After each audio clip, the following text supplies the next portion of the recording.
Hi snooker fans, Emma Maflin and Curtis Braithwaite. For Dafasnooker.com, we're here to do a Where Are They Now special with one of snooker's greatest characters, the one and only Lee Richardson, aka The Shirt. Lee, how are you? Very well, thanks. Yourself? Yeah, good, thank you. Good to see you, pal. And you, son? My man. brother from another mother? Absolutely, man, absolutely. Lee, you played your last match in 2011 in the PTC. What have you been up to since then? Cool. Not reminiscing about that match. That's what I've been up to. Yeah, a few karaoke's, a few discos. Just living life, really. Yeah. Giving it the big one. As per usual, son, as Well, we all you know. remember you on the tour, yeah? Yeah, it's there's more winning in this part of life, though, I think.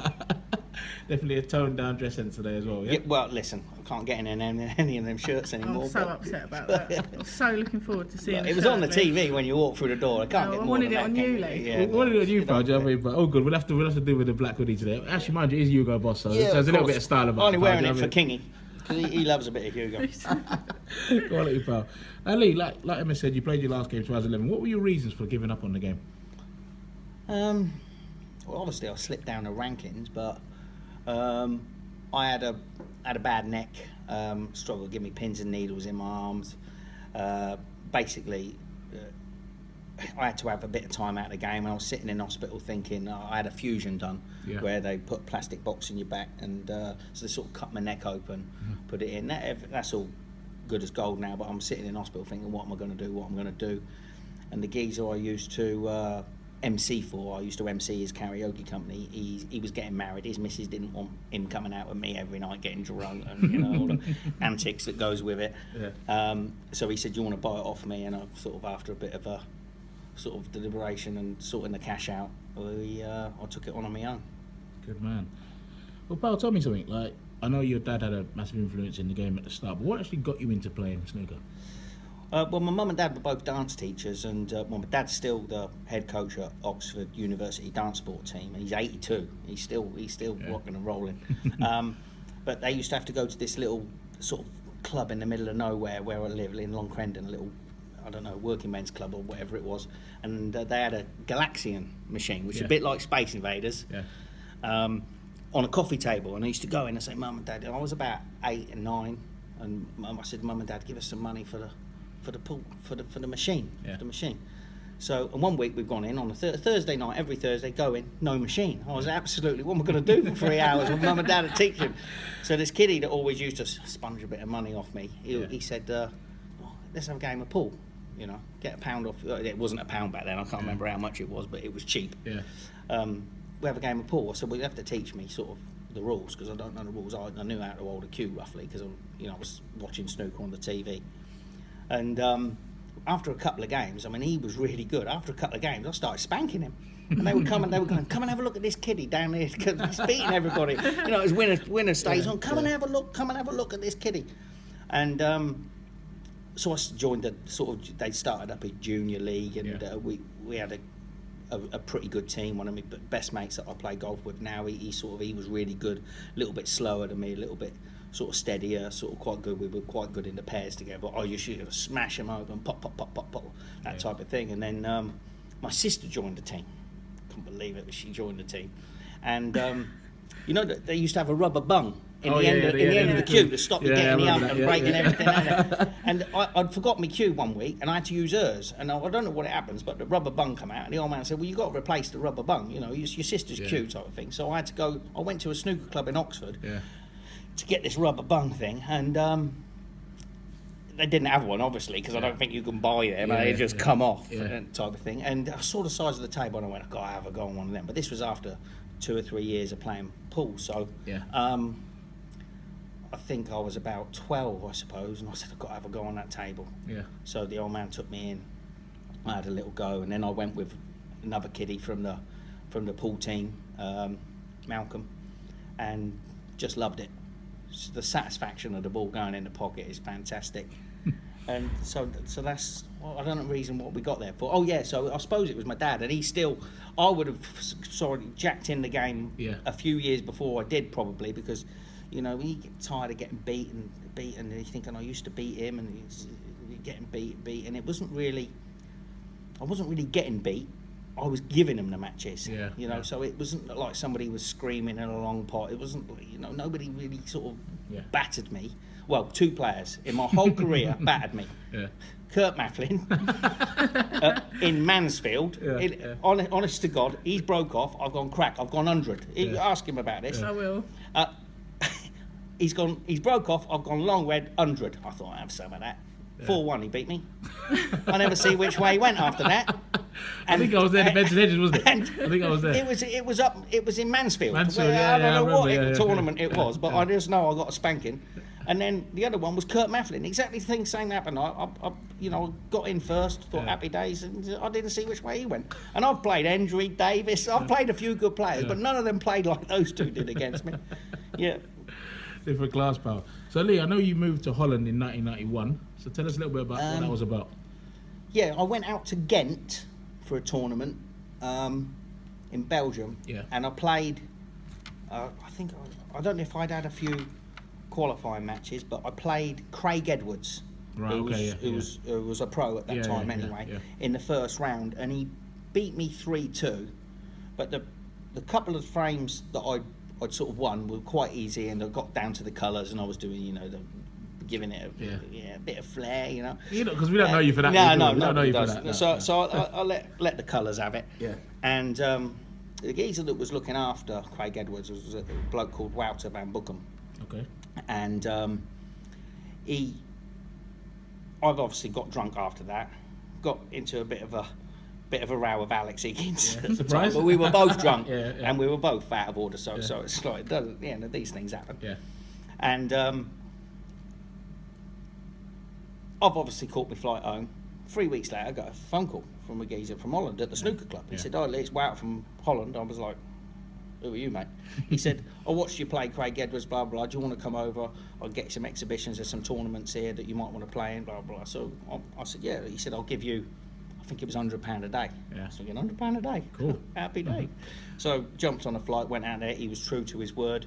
We did 3 or 4 exhibitions a week, two or three tournaments at the weekend, and I was nicking them. So it was a nice little learner. We just did this more and more often. And in '92, I reached the final of the Dutch Open. Yeah. And the way I played against Kingy was like, you know, all of a sudden you haven't done anything your whole career. They Yeah, put yeah. a camera on you, and then I played the best probably I've ever Yeah. played. I think a lot of people have seen that match You know, on YouTube and that. Yeah. I mean, that was. They didn't show the first frame, which is because I should have lost the first frame. I was 50 down with 51 on the table. I've cleared up to win on the black. Yeah. Then I've nicked the next one. Then I've had 125, and then Yeah. he's nicked a frame. Then I've had 100 odd to finish. Yeah, So so, it was. yeah. It was like the first time in front of the cameras. I thought, it's easy, isn't it? In front of the cameras, it's not a problem. And then I said, because I'd been sort of drinking secretly all day. Yeah, yeah. Because you're not allowed to take the beer to the table when you're in Holland and all that ridiculous rule anyway. But so I'd sort of been drinking all day, and I sort of been going out all week in the evenings anyway, sort of having a drink. And Craig Edwards said to me, "Hey, you're in the final now." I said, "Yeah, tomorrow." He said, "Where should we go tonight then?" I said, No, I'm going home to bed. I've got the final tomorrow. And he went, "Don't do that." He warned me. He said, "Don't do that. Just carry on doing what you're doing. Carry on. Let's go out, have a few drinks." I went, No. It's the final now. It's big money. I couldn't pot a ball. I went home to bed. Couldn't pot a ball in the final. Absolutely shocking. It got absolutely bad. I mean, literally couldn't pot a ball. Just talked myself out of it because it was just so many matches you had to play on the one day. Yeah, And then yeah. the next day you're just turning up for one match. Yeah, It was yeah. horrible. Horrible. Jesus Christ. And I'm not going to turn up. Yeah. I'm the worst player in the world. If I turn up, and I have been drinking, I couldn't pot a ball. Yeah. But if I drink gradually while I'm playing, Yeah. best player in the world. Flying. Best player in the world. They should have a drunk tournament. I'm nailed on.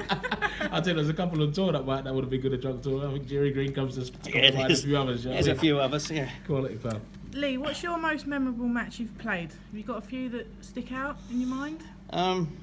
Yeah, I suppose because I haven't played many memorable matches. Not where I've played well anyway. I don't think many players play to their best ability. You know, I think obviously the UK Championships I played James Watana, and that was a bit of a sort of ding dong match. I think I went 2-0 up, and he came back 2-2. Then he went 4-2 up. I think it went 4-2 up, and I think I took 14 reds, 14 blacks, and I missed the 15th. Well, I mean, I wasn't particularly on it. But so I was obviously hitting the ball all right. But I was doubling stuff and sort of everything to try and make the break good. I got it back to 4-all. Then I think I went 6-4 up, and I was 22. And let me get this right. I was 26 behind a 22 on the table. Yeah. I got the snooker. Yeah. Cleared the colours to get to level respot, and I lost the respot. So it's gone 6-5 and it's gone 6-all. Then he's just run away. The last sort of 3 frames got away. But if I could have just nicked that one after getting the snooker and winning the Huge, respot, 7-4, 7-4 is and I was, like I said, I was hitting it all right. Had a great match with Leo Fernandez. Yeah. I think that was the Benson Edges in Malvern. Yeah. Okay. Again, he's hit me with a couple of centuries. I've had a 90 and 139, and this is before the interval, and then we come out, and then I've dug up. I was still dreaming about the brown. I've dug in the length of the table down the route. I mean, you don't even go for it, but you're playing on club tables to thing, and you're obviously feeling confident because you're hitting the ball all right, but that was 2. But another one, I played Darren Clark in a final of a tournament in Cheltenham. Yeah. And I'd beaten Mark Johnson Allen in the semi-finals before, and I don't know if you remember the snooker club in Cheltenham. It's got big pillars everywhere, a bit like sort of this, but they're sort of all dotted around everywhere. So I think I'm 2-1 or I'm 2-0 up in the final against Darren Clark, and I'm stood behind the post, and Craig Johnson Allen is sitting with Mark. And I'm not sure which one said it, but I think it was Craig Johnson Allen said to Mark, "You got to hand it to Lee." And Mark said, "Why?" He said, "Because he's thrown the textbook right out the window." And I'm thinking, what's he on about, textbook?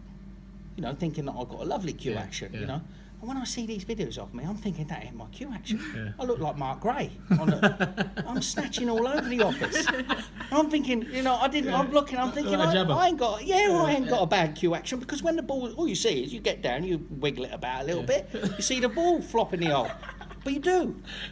So all of a sudden, everyone goes, it's terrible. And then, obviously, I put them videos on from 20 years ago, and Chris Henry's gone, no pause, lifting your head up. So I'm thinking, I didn't do anything right. And that's sort of why, when I went for the brown against Leo Fernandez, he can't believe that I'm going for stuff like that, because the amount of body movement that I had while I was playing is ridiculous. But I didn't know it was like that. Nobody sort of really said. Well, it was like Alex Higgins when you watched him. Some of the balls he put on his action. You can't believe he puts balls in action, but he was unbelievably It's just good. slightly moving. After the sort of shot, but sometimes sort of when you're under pressure, you do. It's like when I'm high on the black, I hit the white and I look to see if it's gone in. But sometimes when you're under pressure, you can look before you've hit it. Before you've hit it. So so that threw me, just having somebody say, "Oh, he's thrown a textbook out the window," when you're thinking you're queuing like Steve Davis. Because obviously I was queuing sort of not as good as Alex Higgins. Good man. Now, Lee, you've seen loads of the players on the tour all over the years. Like I said, you was on the tour for many years yourself. But if you could pick a fantasy matchup that you'd have liked to see 2 players in their pomp, could even be yourself included. I'm distracted a second, hang on. She done that on purpose, hasn't she? Yeah, just to let you know, ever slip the jacket over, Lee's getting a bit out of there now. Christ. Well, you've all seen my co-worker, guys, so you know the drill anyway. All good. But if it was a fantasy matchup and you could pick 2 players in their pomp, it could be you yourself included, what kind of matchup would you pick and who would it be? Well, I don't think there's a player on this planet that don't like watching Ronnie O'Sullivan play. Yeah. So he would have to be in it. I don't know, a fantasy, man.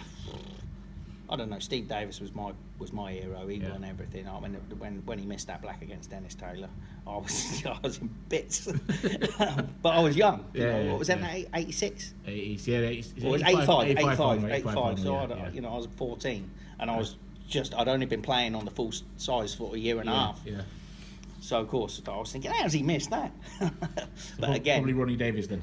Yeah, I think Ronnie Davis, and obviously that match that they played with the streaker in the Masters was hilarious. Masters, that was. I mean, how Steve Davis has won that. I think Ronnie's gone ton first 2 frames. I couldn't believe he won. He's 85 down as well, Davis. I mean, it's just 2 geniuses. I mean, people talk about who's the best in the world, the best ever, don't they, all the time. I don't see why people got to bring it. you can't bring eras together. So I'll just say, you got to say he's good. He's good. You know, they were the best at the time. Yeah, of course they were. And people will debate for till the end of time, but I don't know why they can't leave it how it is. He was the business. He was the business. It's all about opinions, as they say, innit, pal? Well, Lee, next question for you, mate. You had a colourful career. Like I said, everybody remembers your shirts, how leery you were on and off the tour. But if there was anything you could do differently, if you could turn the clock back and you were a professional now, what would you do differently now than you did back then? I wouldn't drink, or I would, but not to the extent. Because when I started, I didn't. Yeah. But it's sort of got to the point where you're pissed off because you've got beat. Yeah. What am I going to do? I've got to stick here for another 3 days. I'm going to have a drink. Yeah. And then you go and have a drink. You end up chatting to a few females. Yep. Good times roll. Absolutely. And you think, I'm having some more of that. So I've got another 3 days. So, you know, I've got 2 more days left. I'm all right if I go out and have another drink. Because you can when you're 18, 19, 20. Yeah. There's no problems. You get over that hangover. You know, the amount of times I've gone down to Blackpool, I remember turning up with seconds to spare to play Gary Ponting. And I had the shits as well. I could not, honest to God, I don't know how I got there in time, and I was sweating, and Annie just gone, she said, you can take one of these. I've gone, what's that? She said, Imodium. I've got to take, give me 2. I was never getting through this, so I had to warn the referee. I said, listen, if you turn around and I ain't in my seat, I'm in the shitter. So luckily Gary was out drinking with me, so it was like he wasn't too fussed, and I've won that match, and it was the battle of the drunkest. I mean, I'm not proud, but that's what happened. It was like I said, I don't want to turn up, but you end up saying, should we just go out for some food, boys? Yeah, we go out for some booze. Yeah, we'll have a beer, and then all of a sudden you have food. Yeah, should we just have one more beer? Yeah, that one more beer is another 10. In Absolutely. Anywhere in Blackpool. I mean. Yeah. I'll pick it in Blackpool, you know. Yeah. If they put it in my own town, you know. Stick it in Scarborough or something like that. Not when there's hike season, women walking everywhere with nothing on. Well, I've also ruined you today, don't I, Lee? Yeah, well, you have now. Yeah, I am drinking your. I am going to drink your water. He's on the water now because my co-worker's driving it back. Quality, mate. So. Right, next question, Lee. Do you still get your cue out from time to time? And do you? No. Well, do you miss playing? Oh yeah, I miss playing. I know it's a strange thing because it's like when people have given up, sort of around me, I always just think, how did they just give up like that and walk away? And I know everybody needs money, but I play in the Paul Hunter reunion. I used to play in the Paul Hunter, the one they have out in Germany. Yeah, Paul Hunter Classic itself. Yeah, but it's. Obviously, it's changed now. They made it a ranking event. Yeah, which is probably a good thing they've done. I mean, yeah. So I used to play in that one, but I also play in the Vienna tournament once a year, which is like, again, I just get sort of an invitation event. But it's. The last time I played in Vienna, I didn't even, because I'm only playing once or twice a year, and normally I'm lucky enough they might seed me so I get put in a group, and then I got a couple of sort of bunnies to play. I didn't beat the bunnies in the group, and I was like, so I didn't even. Normally you get beat, you're cheesed off, you go out and have a beer, but I couldn't even show my. I stayed in my hotel room. Because I was too embarrassed to go out because of the players, because I didn't get through my group.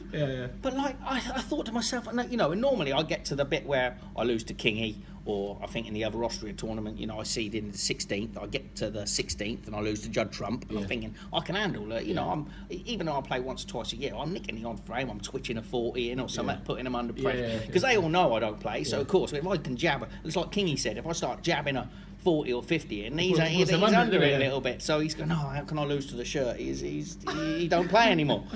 So I don't mind it because I get a little weekend away, but it's if I don't know the schedule, I might have took a wedding on or a birthday party and I can't let them down. But I got another DJ working for me now, so it gives me a little bit of leeway.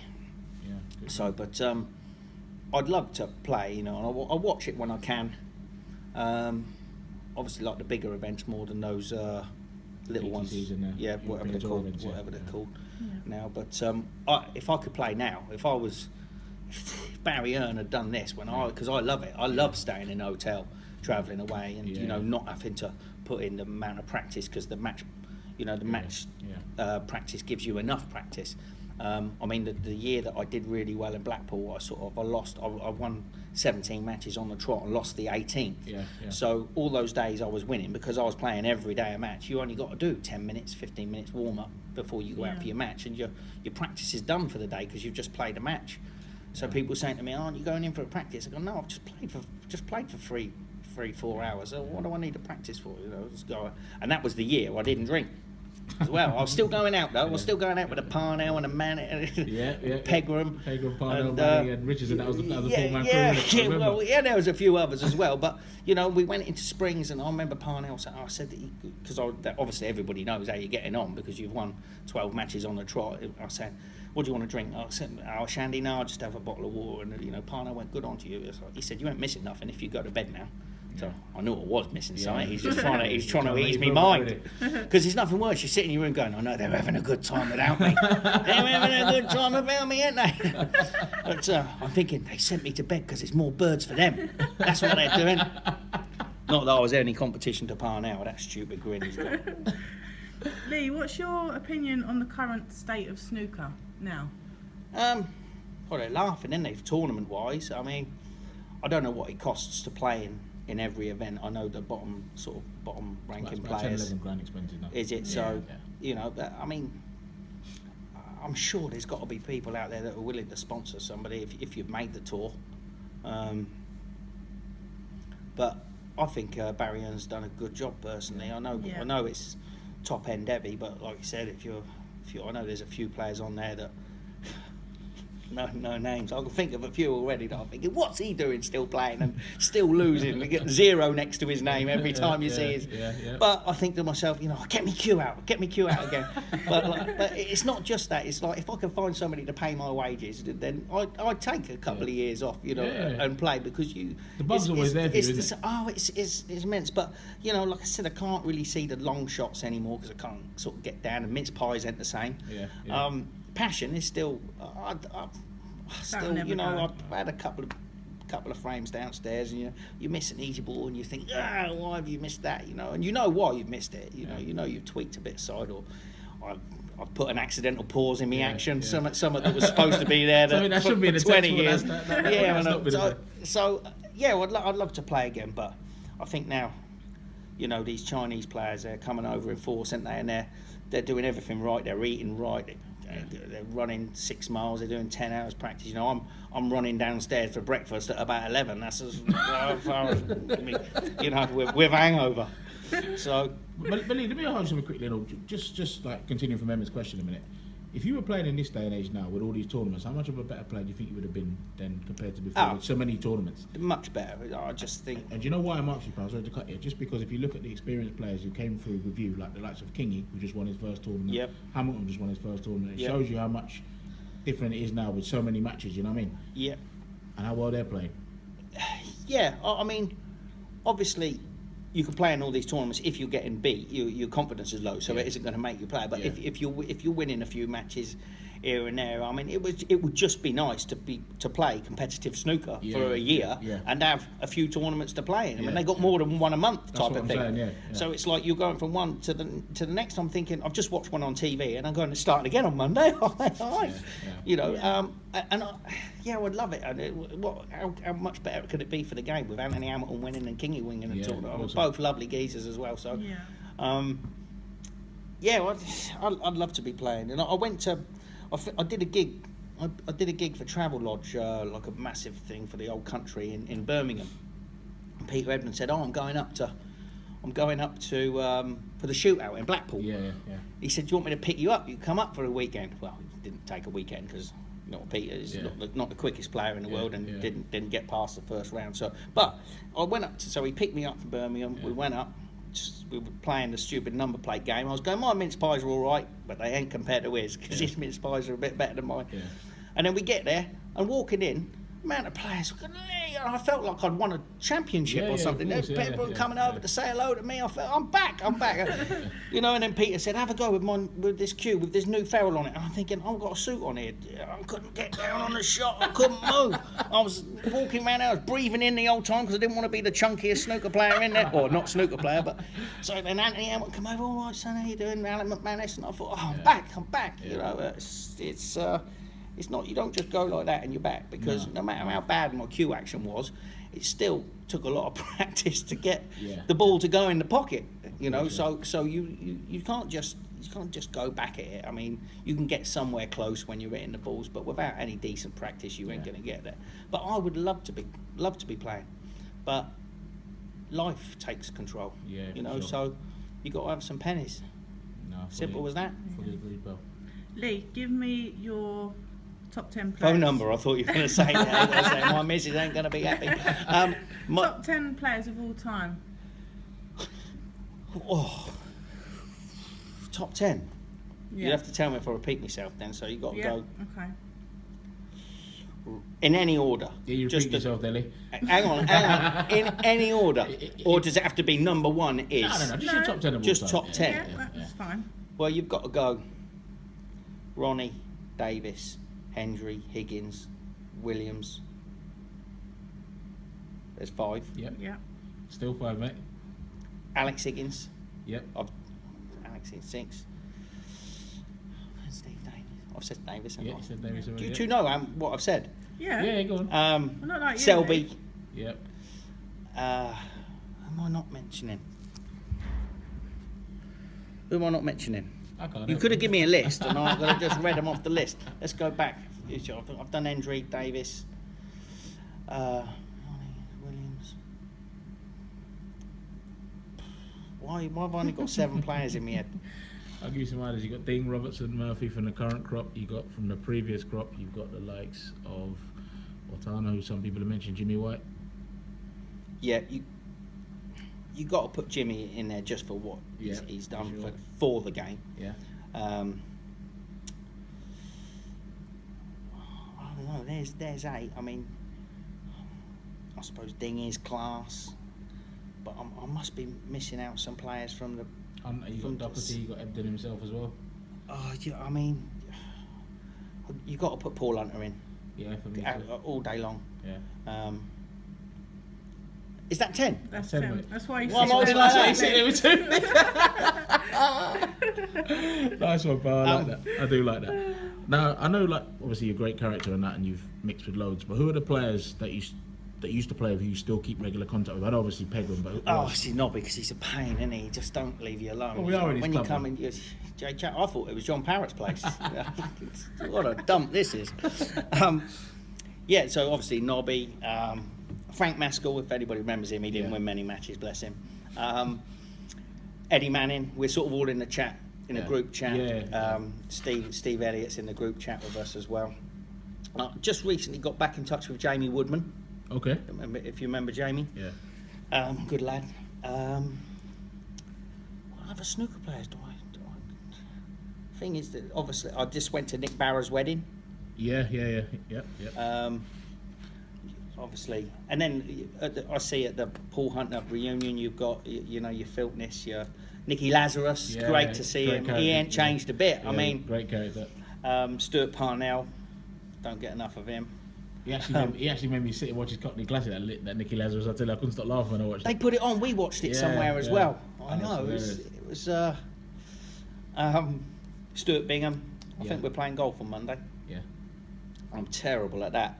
So I thought I'd take that up because the boys in my club are going out every week and they're coming in and they're having such a good time and getting drunk. I'm thinking, He can't be left out, can he? no, I He think I've got to cannot have be some of left that. out. The thing is, I'm the worst golfer. Worst. You imagine if it's like that at snooker, what it's like at golf. Mate, it's no different. Hitting around corners all the time. Yeah, but it's the banter. I mean, I've got a driving range half a mile from my house. Yeah. I never go because it's a bit like going to the snooker club and having a practice. Yeah. It's like I've done all that. Yeah. I just literally want the banter on the course. Yeah, that's what it's about anyway. Yeah, Catching up on the banter well, anyway. I can't have a life without banter. No, agreed. And I think that's why after bookings I get, it's because I'm horrible to people on the mic after they've sung. Oh no, not this one again. You know, some people, I don't know what. Don't. Oh, it's not. This is for snooker players, isn't it? I'm not going to have any of my karaoke fans listen to this. Well, you are they? never know. You never know. You never know. You never know. Yeah, still, we all got to get paid. For the record, he's a nice guy, though. That's what. Now, Lee, I've heard loads of stories about you, good and bad. Tell me some of the most funniest moments you've had, if you don't mind. Just tell me you're going to ask me this one. Yeah, you've forgotten again, see? That's what he's like, mate, isn't it? Gee. That's all the drink from back in the Good years, and bad. Just the funniest, or a funny one. A funniest. You got a funny one? Nobby passed his driving test. So he rings me up, pass me test, then I pass me test. Should we go Emsby? I was like, of course we're going Emsby. You know, I didn't care if it was a snooker, we're going Emsby. Yeah. So I'll pick you up. So he turns up. I can't think what it is. I think it was like banana yellow. Might have been an Allegro or something. I'm not exactly sure, but it got us there eventually. 5 hours it took us to get there. We went the wrong way on the motorway. It was an absolute nightmare. So we get there, we check in, everything's lovely jubbly for a couple of days. And we got Frank in there, and I think Jason Newman, and everyone's in our chalet, Eddie Manning, and there was Scott McFarlane, and I don't know. And so sort of Nobby's like, yeah, get ready. So he goes off into the bathroom. I said, make some cheese on beans on toast or something. I don't know. I'm in there cooking it up as you do. Done my barnet already. Doing it about that. And all of a sudden you hear this screaming. Boys! He fucking what's got? He's cut his ear off or something, having a shave. He run in, and he's got his head in the mirror, and he's going, look, there's a black hair. I ain't an albino. That's what he was screaming at. We've all come running in thinking the worst. Yeah. But just because he found one black hair in his head. I mean, it's absolute nutter. He is a nutter. Oh, that's class. But mate. I mean, we could be here forever telling stories. I can't think of any. You'd have to pause it and we'd start up again. But I lived in Holland for a bit, and I shared we had a room, 2 bedrooms above a snooker club. Yeah. And excuse you. It's not, it's the chair. Moving me And we jacket. had this. She put me bang off it and shit. I mean, trying to come across like an OG here. Yeah, original grumpy. Original gangster. Original grumpy. We used to share it. There would be me, Stefan Masrosis, Sean Lanigan, Lee Griffin in one room, and I think Kim Shaw, Caroline Walsh in another room, and we decided to go out for some food. Yeah. And Sean and I pretty much went out every night. Lanigan, me and Sean Lanigan. He's hilarious, Lanigan, man. I remember. Brilliant geezer. Yeah, great guy. He got some stories as well. Not bad with the ladies himself. Yeah, I know a bit of a machine. So Stefan and Lee were pretty sort of sensible, very heavy practicers, phenomenal in practice they were as well. I mean, they were proper force. Yeah. So we've all gone out for a meal, and then we saw one of the owners was on another table, and he got a little bald patch coming on the back of his head. And we got these things in Holland called bosom balls, and it's like a big ball, like a profiterole. That's what it is. It's a profiterole, but it's this big with a chocolate top, and I slapped the top off of it. And I went and I slapped it on his bald patch like that, and the cream exploded. The cream exploded. So my manager did this wouter. He's in the car. Me, Lee Griffin, Sean, we're all running now because this geezer's a right big lump as well. Why I've done it, I never know. I'm running like that. So we've gone, drive us into town. So our manager's dropped us in town. I think he's took Lee Griffin and Stefan back to the room. Yeah. And my manager was sleeping in the room, so there was 5 of us in the room. My bed's in the corner. So anyway, got away with it. Dropped us in town. Me and Sean Lanigan got absolutely steaming drunk. Come in 5 or 6 in the morning, creeping into the room, not to make any. Don't turn any lights on. Pulled the covers back, got undressed, and as I've gone to kick down, the geezer that I've slapped with, he's put a cake in my bed, this big, like that, and I've put my hand in it as I'm getting into bed. I go, My manager's woke up, hit the lights. What's going on? I got cream cake all over. So everybody trying to tiptoe in, and there's so many stories like that. It was just non-stop. I mean, that was a good time in my life. Those 6 years in Holland was some of the best times. Yeah, of your life, it was punishing because it was good. The money was good. Yeah. Obviously, you lose. The tournaments were good as well. You know, there was still some good. You know, Bjorn Annevere came from there. You know, you had Steve Lemons, rest in peace. Yeah, some good And there players, were some great players in there, and it's got. You know, we got good practice when me and Sean were real lazy because we've already played for. I don't know. Sean's a bit older than me, but we've already practiced for so many years. So if you don't play for a week, you don't lose it by the weekend. No. So Sean and I would be going out drinking, and you see Stefan and Lee Griffin practicing. They're sawing their thumbs off. They've been in there so long. You know, it gets to the send it knob. It gets to the weekend, and there's a tournament. Yeah. Just for the Cheers. guys, Nathan Pegram's been a great host as There you usual. go. Cheers. My bitch. Thank you. Just drop into water. So we get to the weekend, and Sean and I just then picked up cues up. Hello, Jason Pegram. Hi, how you doing, baby? Yeah. JP's Snooker Club. That's the place to be. Everything's free here. Get yourself down. So, we turn up at the tournaments, and he's still laughing. He turn up at the tournaments, and sort of Sean and I get there, and he's sort of still half drunk, I suppose, and you sort of get down, and everyone's got a seed, and you get down to sort of semis and quarters, and you're going to have to play one of them. But I remember playing this tournament in Rotterdam, and we'd got there, and I'd come in real late in the morning, and I always used to wear braces because it was more comfortable. When you're trying to bend over the table, if your belt was a bit tight, you don't want your trousers falling. You know, I remember showing Nicky Lazarus me braces in Blackpool, and he went, they're the business. I had me spats on and everything. I just wanted to be smart. So anyway, I got one of my Larry shirts on, and it's got a white front to it. So we got to the tournament in Rotterdam, feeling a bit rough. We stopped off for a frickin' dal or something, whatever they called them hot dogs on the way. We get there at 9:30 in the morning, and I get out the car. I've got my braces. I got my jacket and my waistcoat in my hand. I got my braces down. So I get out the car. I put my waistcoat on the top of the car. And I look down. I've got a load of brown speckles on me thing. So I thought it was just crumbs from where I've been eating. So I've gone like that. It's all smeared. I think, what the bleeding hell is that? So I picked my waistcoat up, and a bird has shit on the top of the car, and it's splashed all over me. Now I ain't got a spare shirt on me because it's just a one-day tournament. I've got shit all down the front of my shirt. Like, everyone's thinking, he's missed his mouth type of thing. So now I've got there. So I put my waistcoat on, and I've got to play. I think I've got to play Steph in the semis, or the semis or the quarters, and Sean's got to play Lee Griffin. And of course, in the back of their minds, they're thinking, we can't lose to these two drunken bums.